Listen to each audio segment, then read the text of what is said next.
tubig dito. 85 mga barangay.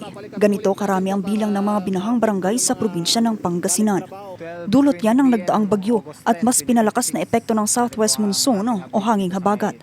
Isa ngayon sa binabantayan ng Pangasinan PDRRMO ang pagtaas ng level ng tubig sa mga ilog sa probinsya. Katunayan na sa critical level na ang Sinukulan at Marusay River sa Santa Barbara at Calasiao, Pangasinan. Ang pagtaas ng level ng tubig nagdulot naman ng pagbaha sa Talibao at Gabon sa Calasiao, Pangasinan. Nasa 7.5 meters na rin ang level ng tubig sa Sinukulan.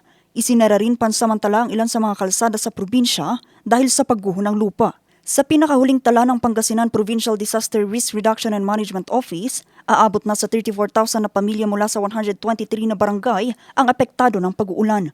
Magdapag po yung ating high tide, kaya inasahan po talaga na malaking volume na binagsak po nung ating ulan, hindi sumabay po yung high tide, kaya may mga areas po na binaha po talaga.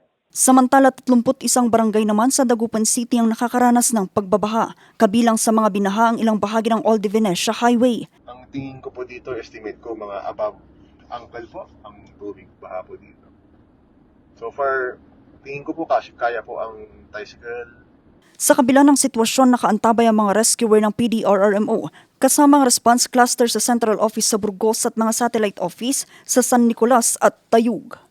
Nakapreposisyon na rin ang mga resources, rescue assets at personnel sa San Fabian para sa posibleng pag-augment sa mga lugar na mangangailangan ng tulong.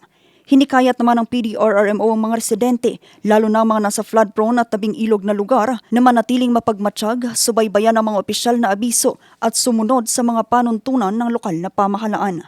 Samantala bukas August 11 ipinasakamay naman ni Pangasinan Governor Ramon Monmon Gico III sa mga LGU ang suspension ng klase na nakabase sa kanilang weather condition. Vanessa Bugtong para sa Nation on the Move.